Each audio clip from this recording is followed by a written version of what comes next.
दुर्भाग्यपूर्ण बात है कि सरदार साहब को भुलाने का प्रयास किया गया। आजादी के बाद उनके योगदान को उचित सम्मान, उनके योगदान को उचित स्थान कभी नहीं मिला।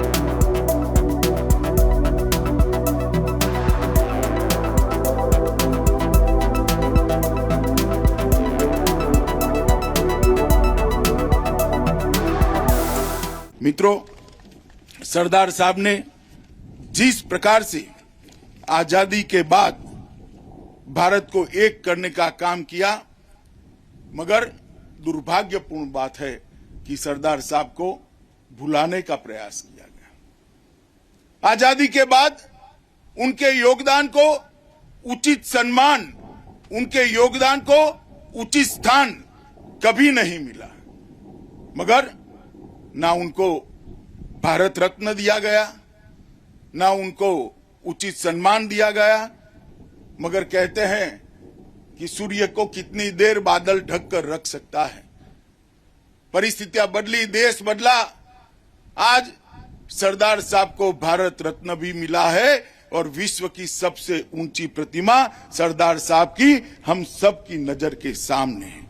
हमारे देश के प्रथम गृह मंत्री और लौह पुरुष सरदार वल्लभ भाई पटेल के जन्मदिन को राष्ट्रीय एकता दिन के रूप में मनाने की आज हम इसको आगे बढ़ा रहे हैं। परंतु आज इस राष्ट्रीय एकता दिन का एक अलग महत्व भी है, क्योंकि ये राष्ट्रीय एकता दिन आजादी के अमृत महोत्सव का दिन है।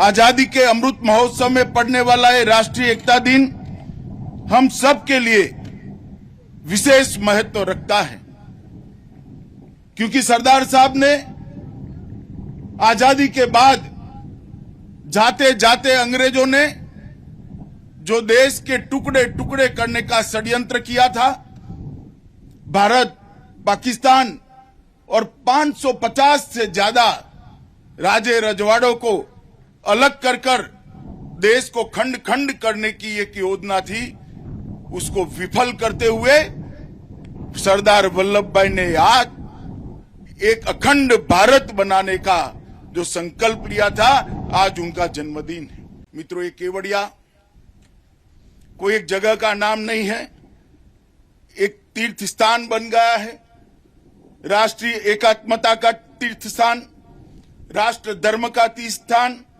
देशभक्ति का तीर्थ स्थल, और आज ये आसमान को छूने वाली सरदार साहब की मूर्ति पूरी दुनिया को संदेश दे रही है कि भारत का भविष्य उज्जवल है। भारत की एकता और अखंडितता को कोई क्षत विक्षत नहीं कर सकता। ये संदेश जो सरदार साहब ने दिया है, आज केवड़िया इसका दुनिया के सामने उद्घोषणा करता है।